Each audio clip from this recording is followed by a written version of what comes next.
Thank you, Madam Chair. Mr. Wheeler, before we get into the budget, I want to start with some housekeeping. This subcommittee requires our agencies to submit reprogrammings and reorganizations for approval. Sometimes that process can take time depending on the scope of the proposal and on time it takes the agency to respond to our request for information. We require that our agencies wait to implement any reprogrammings or reorganizations until the subcommittee has completed our evaluations. Can you commit, in this fairly simple yes or no, that you and your staff will continue to follow these long-standing requirements? Yes, I believe we have. We're working on a regional reorganization with you where we first briefed your staff last September. And can you commit to continue responding to requests from the minority? Yes, I believe we have responded to all of your requests, and we will continue to do so. The budget request cuts nearly all funding for EPA's geographic programs. These programs have made real, measurable differences in environmental quality of water bodies such as the Great Lakes. This subcommittee has for 3 years running rejected the President's proposals to eliminate these programs. Last week at a rally in Michigan, the President announced he now supports full funding, $300 million for EPA's Great Lakes program. I consider that a remarkable reversal. I have to wonder if the President will make more announcements reversing his budget requests. You testified in the House yesterday that an amended budget request is in progress for the Great Lakes program. Is that correct? Well, I believe what I said was that we're talking to OMB about what we need to do to convey the President's Well, the proper, as you know, the proper thing to do is to submit an amended budget request, and we would expect you to do that for any of the others that he's planning on doing, rather than playing favorites and going to particular places that are important in next year's presidential elections. We are working with OMB on that. They're the ones who submit the actual amended budget requests. And I just don't like the idea of playing favorites. I think all of these big national programs are funded because they're important on a regional basis. And I know that your position generally is to say, oh, the states should do that. The reality is the states were not doing it. Congress stepped forward as a partner, and that's the reason we keep funding these. So I'd like you to keep that in mind when you brief the OMB and brief the President about the importance of these programs. Want to talk a little bit about the staffing crisis. This subcommittee is constantly hearing evidence that morale is at an all-time low among EPA scientists, engineers, and other experts, and the agency's staffing levels are dropping because despite Congress rejecting proposed budget cuts, the agency is not hiring new staff when previous staff depart. I see this as an intentional effort to cripple the EPA so badly that effects last well past this administration. Since the end of the previous administration, EPA has lost 8.5% of its employees. EPA's research office alone has lost a staggering 14% of staff, and staffing in the field is suffering especially. The region that includes my home state of New Mexico has lost nearly 12% of its staff, and those numbers are from January. I don't have more recent data because EPA has refused to respond to our requests for more recent updates. Mr. Wheeler, when you took over as acting administrator nearly a year ago, you and I discussed the need for EPA to maintain and cultivate experienced and qualified staff. You said one of your personal priorities was to make sure that happened. But here we are a year later, and the numbers show that staffing levels are falling deeper into crisis, and that we also sit here examining a budget request to cut another 1,800 staff. That's really where you're going to take the agency, another 1,800 level. That's where you think, in terms of public health and the environment, that's where the EPA should be, 1,800 people lower. That's what I'm more concerned about making sure we have the right experts. I hired the first The question is, do you want to be 1,800 people lower? That's what your budget you've put before the Congress. If we are focusing on our core missions at the agency and protecting public health and the environment, that is the number that we believe we can accomplish those goals. Mr. Wheeler, with all due respect, main concern is making sure that we have the right expertise. Yeah, I don't think you can do that with 1,800 fewer employees. And if you look at the history of the EPA over the last couple of years, I mean, we've been dropping down dramatically, and there are a number of areas where you're not on public health issues and environmental issues stepping up to the plate and doing the right thing. Are you aware, Mr. Wheeler, that Congress has rejected the President's proposals to cut EPA's budget and that we have provided nearly steady funding for EPA's operating programs? Yes, I am aware. Yeah. And I don't think there's any doubt that the staff is the key. I mean, these career people, you should realize it by now. If you really get into an issue, that's where you have to turn to find out what's going on. And I just think it's deplorable that we've dropped so far, and that you're on a trend right now. With this budget you presented, you're here defending where you're going to cut another 1,800. I hope, as we've done in the past, I haven't asked a question yet, I hope, as in the past on a bipartisan basis, that we continue to see the good work that is being done and that we don't engage in this cutting just for the sake of cutting. And I yield back, Madam Chair. I just want a brief comment about the staffing issue that you talked about.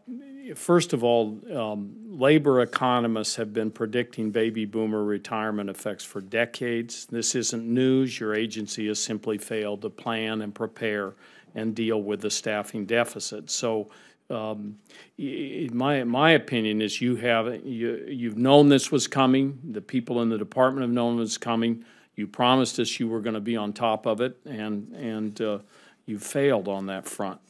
One of the fundamental responsibilities of the EPA is to enforce our nation's environmental laws, but this administration is literally taking the cops off the beat. Administrative and civil penalties in fiscal year 2018 declined to the lowest level since EPA established a dedicated enforcement office 25 years ago. EPA also initiated roughly 1,800 civil enforcement cases in fiscal year 2018, the lowest level in a decade. I know the administration's party line response is that it is focusing on compliance ahead of problems rather than after-the-fact enforcement. But the numbers don't tell that story. EPA's own data indicates that the agency conducted 10,600 inspections in 2018, which is the lowest number in the last decade and less than half of the inspections conducted in the peak year of 2010. With fewer inspections, there are fewer opportunities to identify facilities that are out of compliance. It really isn't more complicated than that. And this focus on compliance, the budget request you bring us today asks for a $12 million cut to compliance. That's a full 12% cut. This administration's money is not where its mouth is. And Mr. Wheeler, the staffing levels for the headquarters enforcement office has plummeted by 19%. That's more than double the loss of the rest of the agency. And this subcommittee has not cut $1 from EPA. This subcommittee has not cut $1 from EPA enforcement. It's clear to me that this administration is turning its back on enforcing our environmental laws, and while that's friendlier to industry, it's a 5-alarm fire for our air quality and our water quality. Mr. Wheeler, if the administration's focus is on compliance and not enforcement, what are your specific goals and metrics to show that this approach will result in cleaner air and water? Specific metrics and goals. Absolutely. First of all, when a state has primacy on the environmental programs, they're the ones who generally do the inspections, which is why the inspection numbers have been going down since 2010. Yeah, well, but also, mind you, the budgets that have come up here have savaged money to the states. I mean, the budgets you've been presenting year after year, this administration. Your partners are the straights. You've delegated, but then you don't want to give them money to do the job. I mean, I don't know how you can get in this situation where you say, oh, we're going to let the states do it, but then when they're vital partners, it's very important for you to give them the money to do that.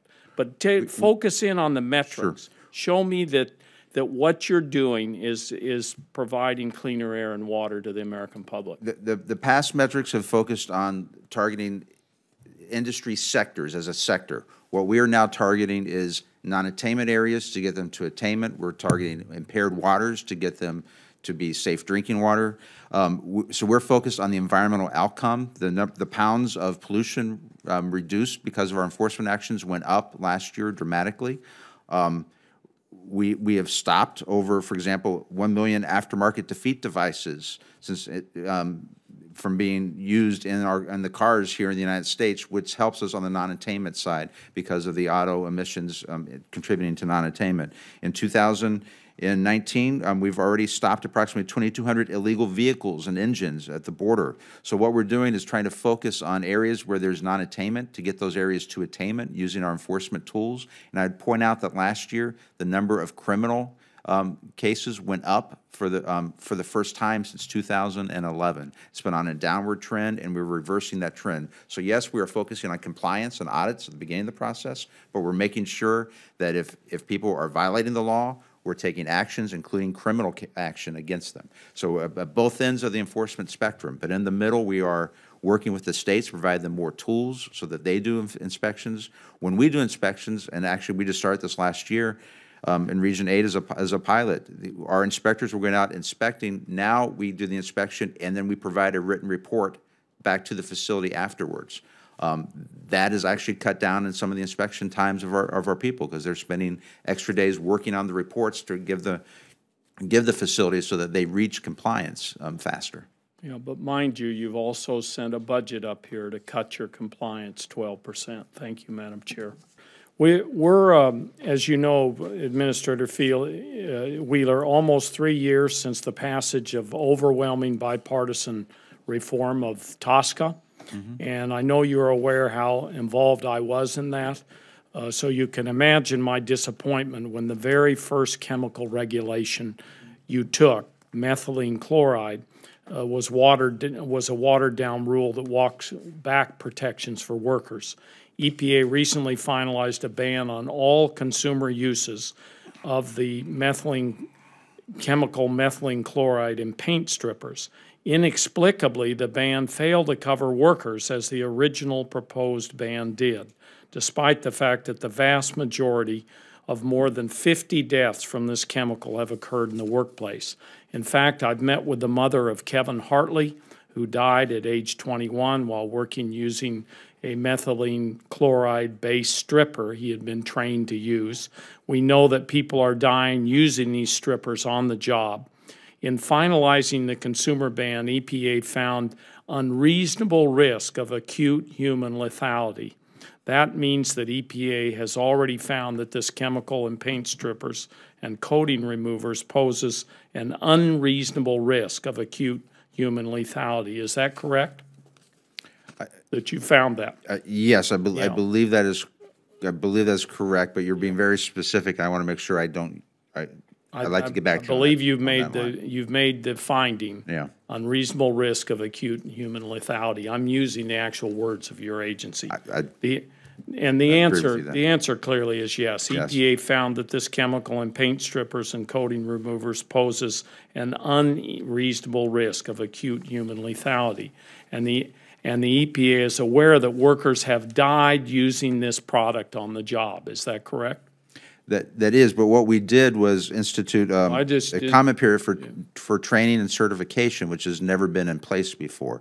And if we during the comment period, if we determine that we cannot have a program that will guarantee training and certification that will safeguard the workers, then we can move to ban it for the workers as well. Yeah. Well, the young man that I spoke about was trained, and he wasn't trained by a program set up by the federal government. That was a training by his employer or by the manufacturer. So what we're looking at is whether or not the product can be safely used by trained people under a training and certification program by the EPA and the federal government. Yeah, well, I understand you have a pre-proposal to consider measures that could address any unreasonable risk that EPA could potentially find to be presented by methylene chloride when used for commercial paint and coating removal.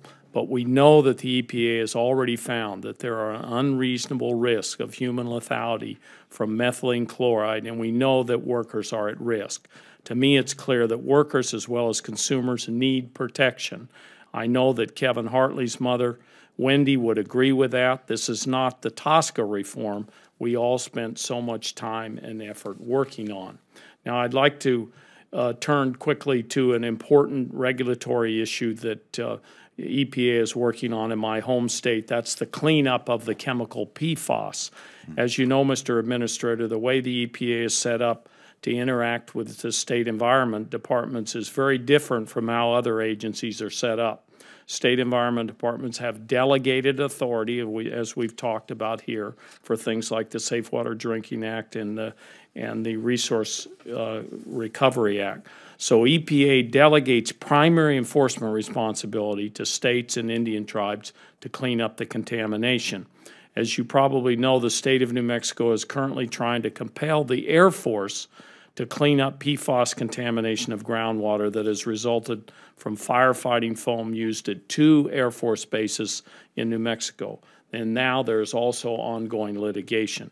Given that the New Mexico Environment Department has primacy and delegation agreements from EPA, I think the EPA is obligated to provide technical and legal assistance on groundwater cleanup on these matters.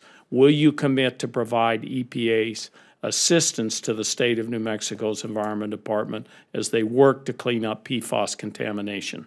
It is my understanding we've already offered assistance to them. If we haven't, we certainly will. But we've worked with a couple of dozen states and local communities on enforcement actions for PFAS, PFOA across the country. And I don't know why we would not do that for New Mexico. We're happy to have that commitment. The tricky part, and Mr. Chairman, I just want to clarify this, the very tricky part is they're in litigation with the Department of Justice and the Department of Defense. So we hope that the information you share with the state is not shared with their opponents, that it can be held confidential, because we're in an unusual situation where the Air Force is trying to push down the standards and the Department of Defense. There are a lot of reports on this. They want the PFAS standards to be lower. And so it's important to us that you share information with New Mexico on a confidential basis. Can you do that? Yes, and we do that with federal facilities all around the country and a number of different statutes.